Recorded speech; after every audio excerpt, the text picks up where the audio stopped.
Hi all, delivery பண்ண வேண்டிய நேரத்தில் இந்த கேக் இவ்வளோ டேமேஜ் ஆகிடுச்சுங்க. அதை எப்படி கரெக்ட் பண்ணுங்கிறது தான் இந்த வீடியோவில் நம்ம பார்க்க போகிறோம்.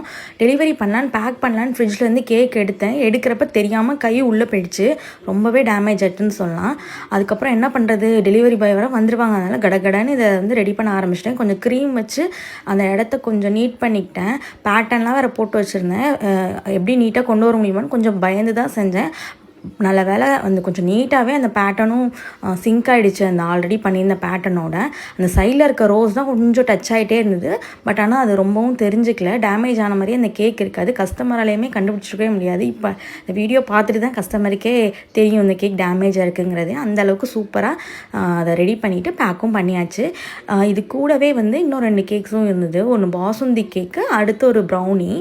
பாசுந்தி கேக்கும் அதே மாதிரி ரெடி பண்ணி பேக் பண்ணிட்டேன். பேக் பண்ணுறப்ப பார்க்குறப்ப கொஞ்சம் என்னடா ஏதோ மிஸ் ஆகிற மாதிரியே இருக்கே, ரொம்ப சிம்பிளாக இருக்க மாதிரியே இருக்கேன்னா அவங்க கஸ்டமைஸ் டிசைன் எதுவும் சொல்லலை. அதனால் ரொம்ப சிம்பிளாக தான் ரெடி பண்ணியிருந்தேன். இருந்தாலும் ஏதோ குறையுதேன்னு சொல்லிட்டு சரி கொஞ்சம் ஹார்ட் ஸ்ப்ரிங்கிள்ஸ் பண்ணுவோம், ஏன்னா ஹபிக்காக ஆர்டர் பண்ணியிருக்காங்க. கொஞ்சம் ஹார்ட் ஸ்ப்ரிங்கிள்ஸ் ப்ளேஸ் பண்ணதுக்கப்புறம் இந்த கேக் கொஞ்சம் லுக் ஆகிடுச்சு.